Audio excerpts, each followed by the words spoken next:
Clock is at 10 o'clock. It's time for us to begin. I'll officially call the meeting to order, and we will ask Mr. Jack to lead us in an invocation. In my honor. Yep. Father God, we come to you this morning and ask you to join this meeting with us, lead us in our deliberations, help us to be cooperative and open and sensitive to the needs of our cities and the district itself.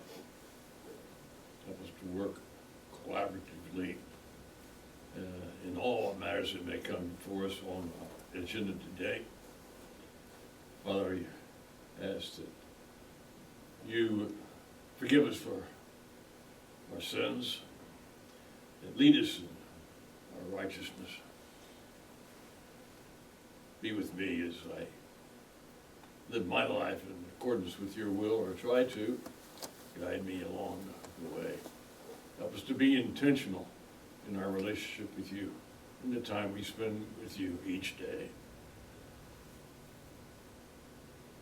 Father, thank you for everything you've given us, and you continue to give us, and ask you to be with Jeanette today as she continues to recover from her heart surgery. Thank you for watching over her and guiding the doctors during that very sensitive surgery. And now, Father, I ask you to be with everybody here today. Keep them happy, safe, and healthy, and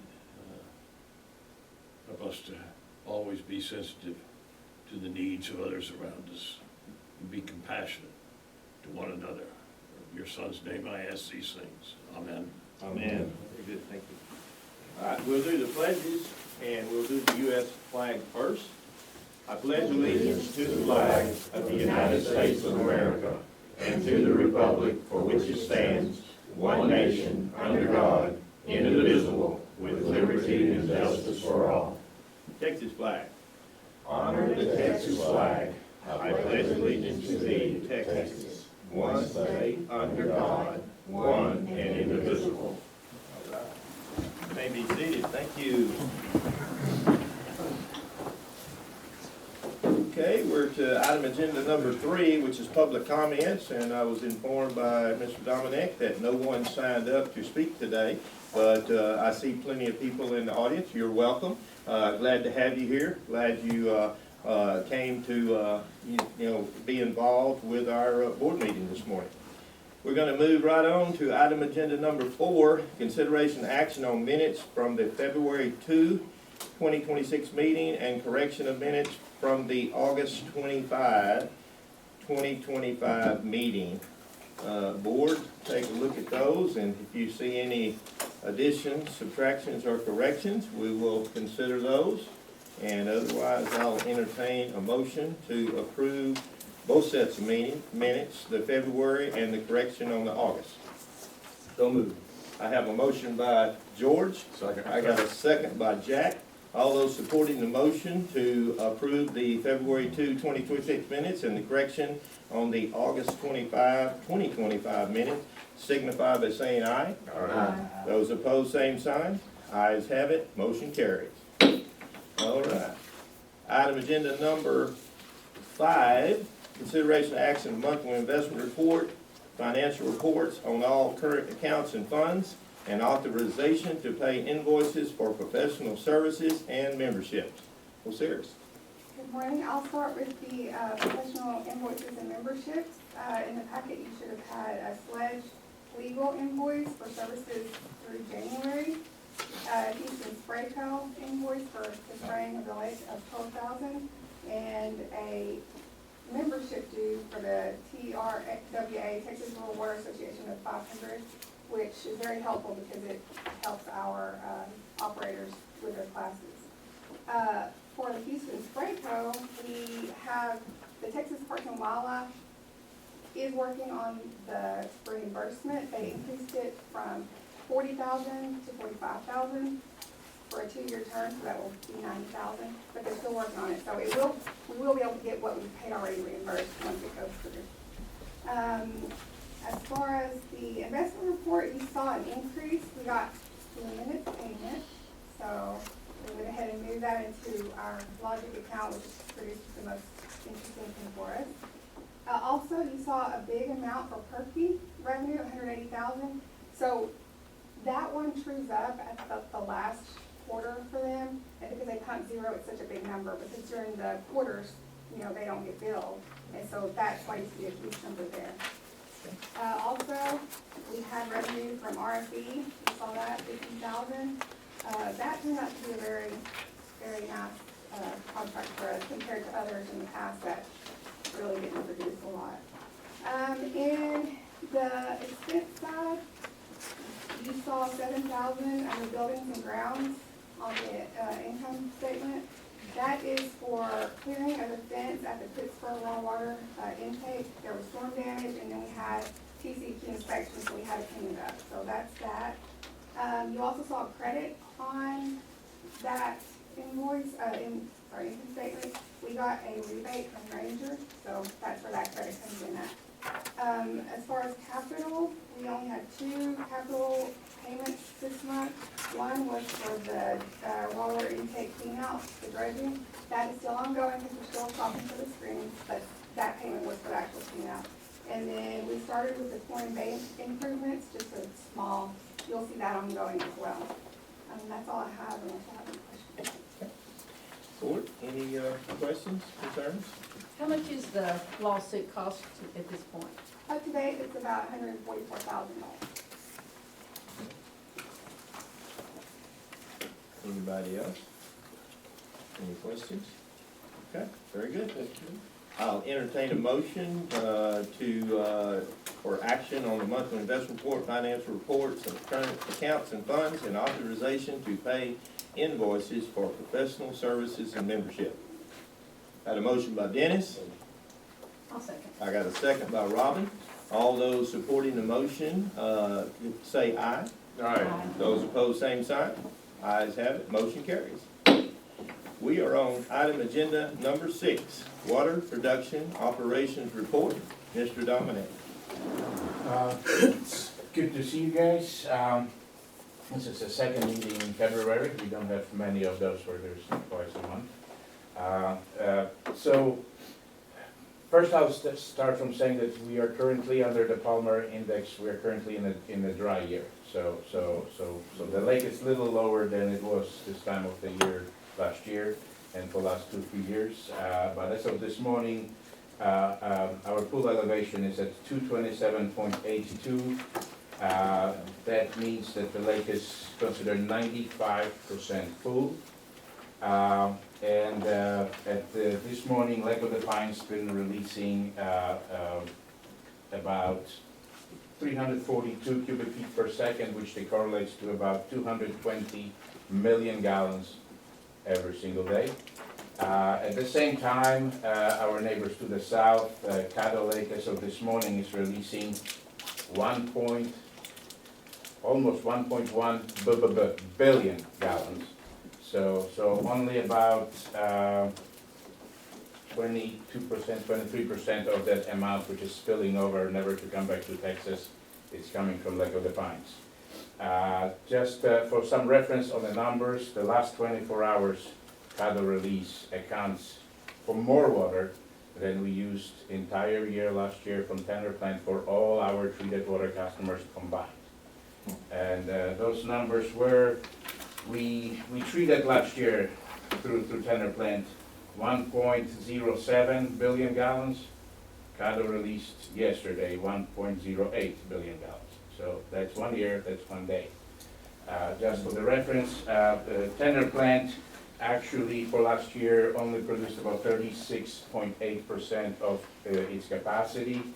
That amount of water we produced is about 3,298 acre feet, which accounts for 1.6% of our allowed withdrawal rate of 203,800 acre feet. So all our drinking water customers last year used 1.6% of of our available water. And some people really are afraid of the word average or are scared of it, or I don't know, they just don't like it. So just for the reference, I got the peak for Caddo for this year. So the lowest, not average, the lowest day this year, Caddo released 500 million gallons in one day. The highest day up to date, Caddo released 1.18 billion gallons in a singular day. So we can see there is plenty of water. Again, we are in a drier time, and we are still at 95% full. If we go to, hold on, I'm still working with the technology as well. Table. So going to the report itself, the water quality is considered good. And again, this is what I consider as a treatment as the water coming into the treatment plant. So the word good is what I choose to put in it. We base this on the amount of coagulant and how much work we need to perform in order to produce the best possible, for the cheapest amount of water for our customers. We currently, for the last month, averages, the minimum was 44 and the max was 69 milligrams per liter for alum coagulant, which is pretty good for this time of year. Overall, we are very happy with the water quality as it is right now. The temperatures are changing, so we are preparing for the spring and summer as we normally do. We switched to a couple of pictures. So Pittsburgh treatment plant, we got official letter of 100% violation proof or non-violation inspection for Pittsburgh. We are awaiting a similar, hopefully, document for Tanner, which would be great. Mind you, Pittsburgh plant is about 15 years past its life expectancy, and to get the clean slate on inspection, it's not easy to do. Can we get, I told you last board meeting that the roof repairs in Pittsburgh were below our deductible level for insurance, so we had to cover the repairs with the non-budgeted from the district's funds. The work progress last week, I should get some pictures mid this week, and all those repairs will be addressed. SCADA server went out, so we have a redundancy. We have a couple of servers. So the main server unfortunately had some electronic issues, and we have to send it to Florida for repairs. Our backup is in place, and non-server operation is the next step, which we can also perform without the SCADA. That's how we can guarantee that even if we ever get a ransom, like internet hacking or cybersecurity breaks, all our operation is designed to operate by hand. So we might have to call for more people to come to work or work overnight, but besides overtime, we would not have to pay anybody or stop the production. So there's some bonuses of keeping machines away from decision making. So We go into manual mode? so yes, it's literally going to manual mode. So we can actually crank up the pump, open. Yes, it is a safe mode. So believe it or not, we actually do those drills and trainings, so we don't forget how to press the buttons, because that's where it's heading sometimes. On the Tanner side, we had literally on the day of inspection, the motor on rake 1 for basin 1 and Tanner of the day of inspection for TCQ broke. And the last year when the inspector was here, the basin was empty. So I didn't want to empty this one at the same time as he was here, so he doesn't start thinking maybe something's hiding some data. So we got it going. He was very diligent. He stand and look at the rake you can see on the picture and notice he wasn't moving. So he says, "Why is your rake not moving?" I said, "Well, because the motor broke literally this morning." So I showed him a picture actually of guys working on it. So condition of clear report was to address it and repair it quick. We had orders placed the same day, so. That was some good timing, wasn't it? It's Murphy's Law, Yeah. it's exactly what will happen. So he also wanted to see if we not possibly hiding some sort of well, dark secrets underneath the water, so I sent him all the pictures. You see all those boards, the different darker color, those are the ones we replaced in the house last year. They were not there previously, so all this, it was sent to him. That's the, before he left that day, he noticed there was no motor anymore. And since then it's been repaired and addressed. There it is, sorry, one picture skipped. So this is a brand new motor and the rig is operational, the basin is working. We finished our annual meter certification. So normally, I think we do it about March, but because he was coming in January, I speed up the process to get them, because this is for per year, it doesn't really matter what month. So we finished all those, and if you remember, I told you that we had a damaged raw water meter by contractor. They step up, they order, they covered almost $12,000. They bought a new one. Very carefully started installing a new one. I'll show you pictures in a second. We finished our, we repaired our skate up electrical issues with our compressor, and we also addressed a little fan or little exhaust in our ammonia room. That room initial build was considered chlorine room, and in the chlorine rules you have to force air from the top. And exhaust is on the bottom because chlorine is heavier than air. On ammonia, it's actually the other way around. So you're forcing air from the bottom, and since ammonia is lighter than air, it's going to rise, and the regular vent will suffice. We have a bulk room which just have a little vent, and it's okay. The TCP inspector was confused both two between themselves. I believe he wanted this to be. We had an automation in that vent, but it wasn't working. But that's not. It doesn't have to. There was no longer forcing air inside. So instead of repairing hundreds of dollars of the system, which is not going to be used, we put, again, the very manual approach, if you can see. So now when you walk into ammonia room and you want to do a little extra venting, you just pull the lever. So the forced air is still coming from the bottom, but those are also pictures I had to send to TCQ. Our raw water meter has been placed in place, so the damaged one was removed. And you can see here, they were literally doing it very, very carefully. Like it took them probably double the time was the first time around, but yeah, that's an expensive break, what unfortunately happened. So you can see here, this is actually tank in danger field. So with the inspection, all our tanks are scheduled in a 5-year rolling CAP for renewal and replacement, and repairs, maintenance, repainting. Avenger's tanks are being done or almost completed by now.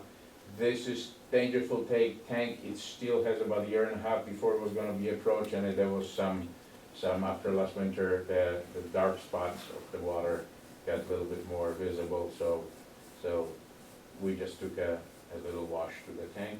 So it looks much better than it looked before.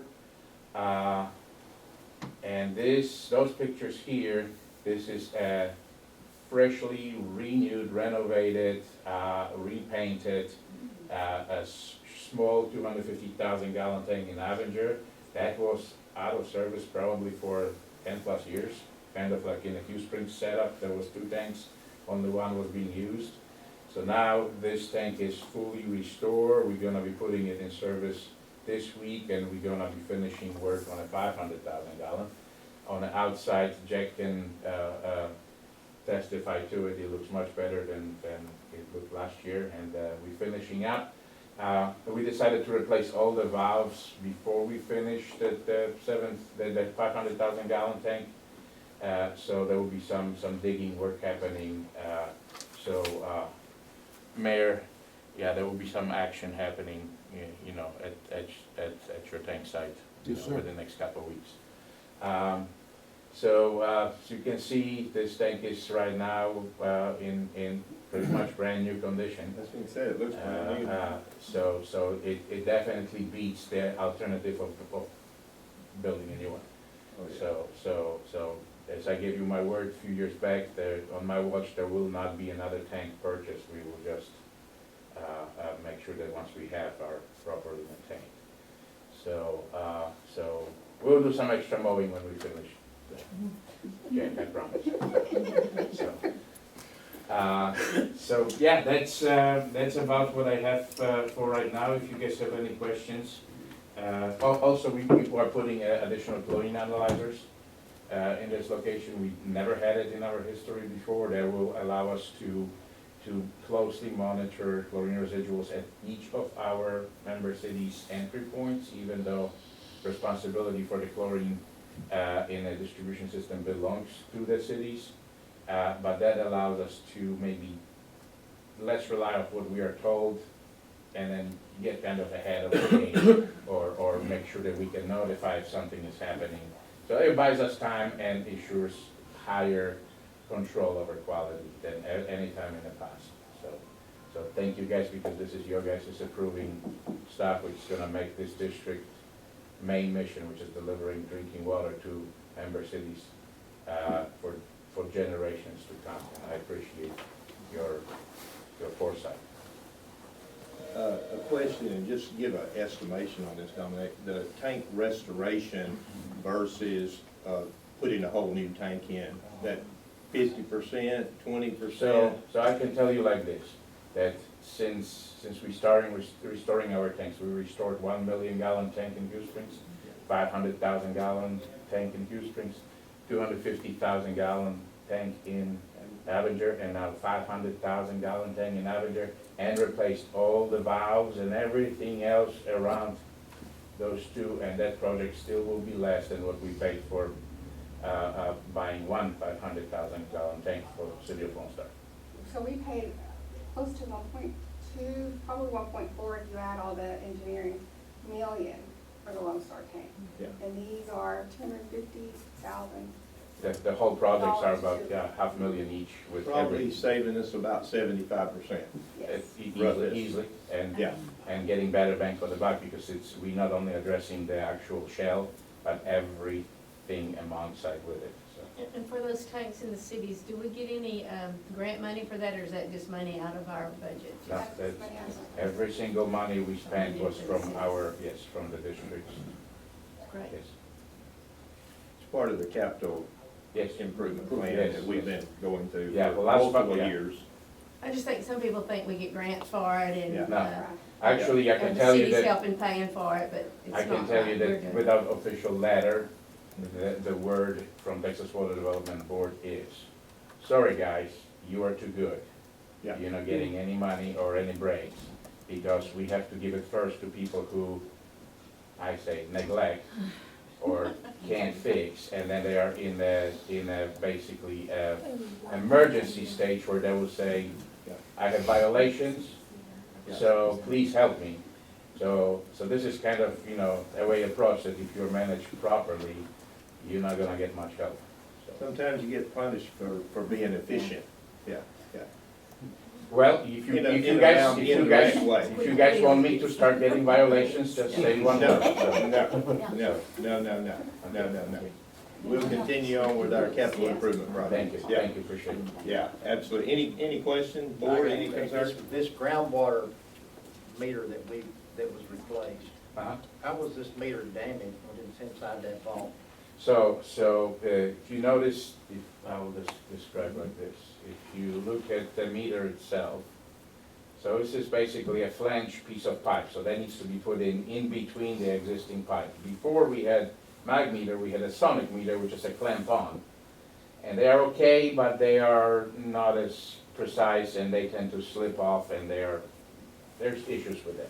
So those are much less maintenance required, and much more longer lifespan meters. So that needs to be placed in between the two pipes. So if you look in our vault, unfortunately, the place for where the meter goes is not right underneath that chain. It's about it's about right here. So the meter needs to go here, but it comes in about 3-4 feet away. So when they put that in, there's small room to work with it. In order to align it, this is 850 pounds. So in order to align it, to put in between the cutout and fit, they put a jack underneath the meter.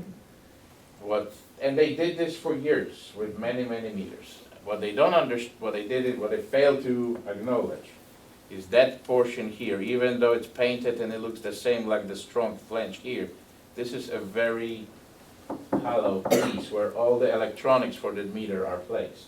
Where the coils are running, that's all the magnetic and electronics are. So they placed it underneath, and when they were jacking it up, it dented about 2 inches on the inside. Probably not a big deal, but when we put the meter in service, it started coming up with an error of the shorted coil. And we got people there, there is no repairing it. It's once this is done, this is in the boat anchor. So it just dented in the worst possible place, and of course it did this on the largest meter we had. So they literally designed a nice little tool to like a baby move it very, very carefully to the right The place. contractor paid for that. Yes, Right, yes. I understand. Yeah. I was just kinda curious Yeah. how this is in a vault, how this gets damaged, how. Yeah. Yeah, just in order to keep it in place when they were aligning it, they were jacking it up. And it's probably, I'm not gonna say if I was there it wouldn't happen, but I'll probably say put something flat or, I don't know, something, but. So it was like an installation error. Yes, just, and it really went bad, like, it probably, if they dented inch to the right, nothing would happen, inch to the left, nothing would happen. They Murphy's Law, if you drop something on the motherboard in your computer, one screw is gonna damage the one place which kills the motherboard. So that's literally what happened to them there. But, yeah, that's, if somebody has a use for 850 pounds of a little coupling, I can probably, yeah, that portion right there with the logo, it's I was gonna say, they'll have to pick it. hollow, yeah. $12,000 error by the contract. Yes. Yes, They, that they covered. I'm not gonna tell you what the workers were saying when they were putting this one back on. And I'm not gonna tell you where the owner of company was when that was happening, Yeah. For sure. but yeah, it was closely monitored, so. Put that damaged piece in my backyard, I could chip golf balls into it. I mean, you know. Well, boss will have to write it off, so. Yeah, yeah.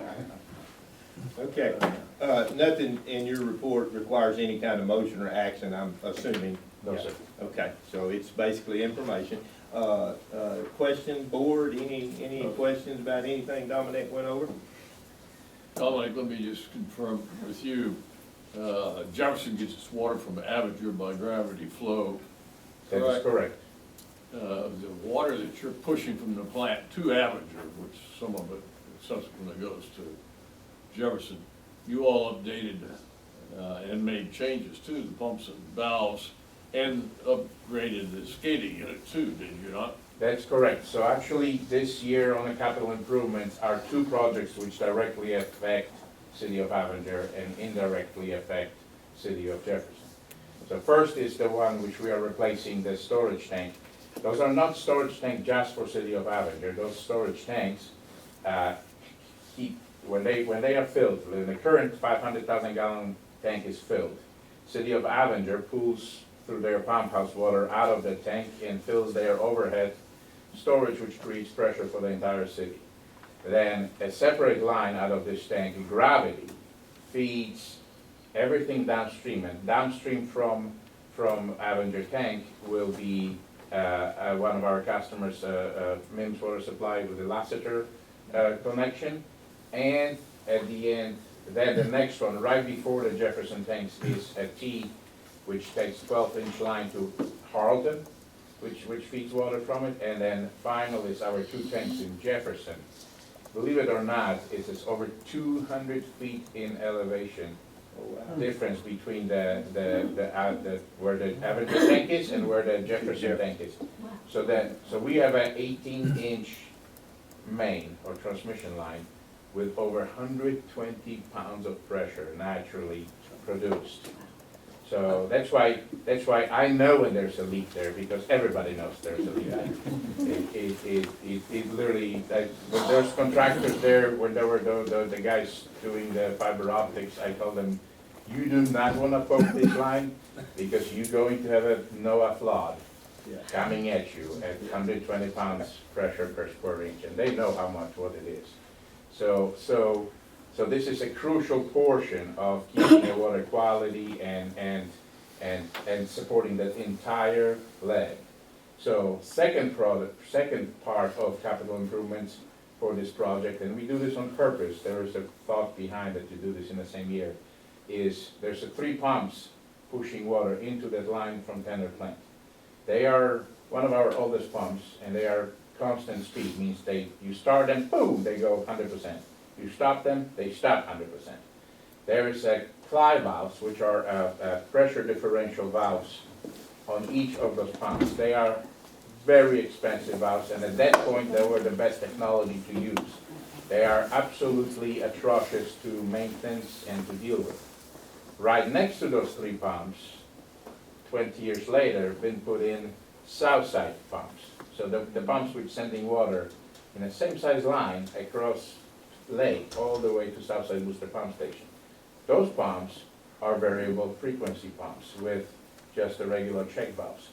So just looking at this project, this is the way we need to go. So we decided that this is the time to retire the 3 old constant speeds, which cost much more money and energy and parts and reliability, and convert all 3 to basically a replica of Southside. So by end of this budget year, we're going to have not only restored both tanks in Avenger, put chlorine residual readouts for the entire line, replace every single valve at the station in Avenger, and improve SCADA and signs and everything we can do to make it look better.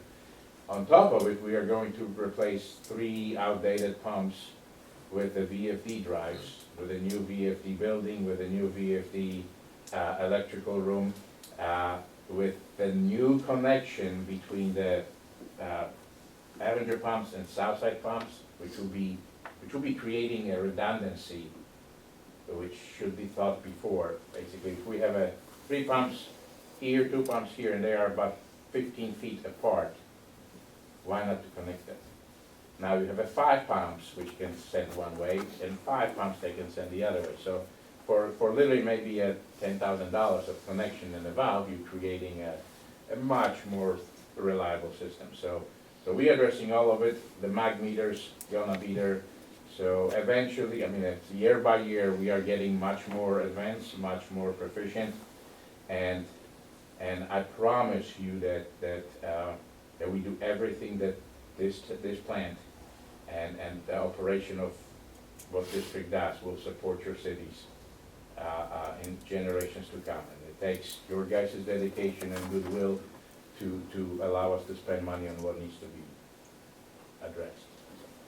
Well, we thank you for that also, Yeah. very much. That's pretty proactive, yeah. Well, when you connect the money with operation, you can get the results. Gravity can do a whole lot with a 200-foot drop in elevation. Yes. Yeah, for sure. Anybody else? Questions for Dominic? Okay, very good. And no action needed, so it's an information report only.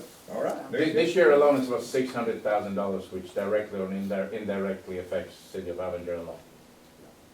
Okay. Thank you, Dominic. Yes, very good. Thanks for the great report. And we're gonna move on to item agenda number 7, General Manager's Report, and Osiris. I have submitted the TCQ and the Texas Water Development Board water use reports. We had a decrease from the previous year, so this year, bill for calendar year 2025 are 9,376 acre feet.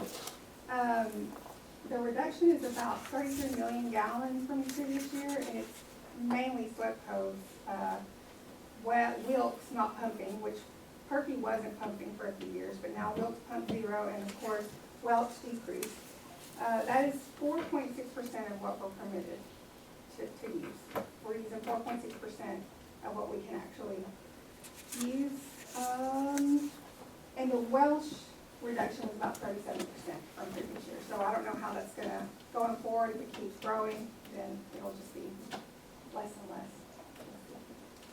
But that's all I have for the water use report. The 4 point, whatever that number is, that is of the 203 Acres. that we have water rights. Oh, okay. That's, I heard you. Yeah, we are permitted to divert 203,800 acre feet, and we took only 4.6% out of that. Yeah, that's what I heard. So I Or wanna less than the previous year also. Yes, yeah. What was previous year, 5, 6? It was just a slightly more, it was 9.4. 9.4. And now it's 9.3. Yeah, okay. So we are under 5% of utilization of our diversion right. Okay. All right, anybody else, questions for Osiris or Dominic, either one, the general manager's report or the production report? Okay, very good. Thank y'all very much, Osiris and Dominic. We appreciate you very, very much. Item agenda number 8, consider Monday, March 23, 2026 for the next meeting. My assumption is that's the fourth Monday, as our normal meetings are. Any questions, concerns about that? I'll make a motion to. I got a motion by Rob and second by George to approve March 23rd, Monday, as the next district board meeting. All those in favor of that, signify by saying aye. Aye. Those opposed, same sign. Ayes have it, motion carries.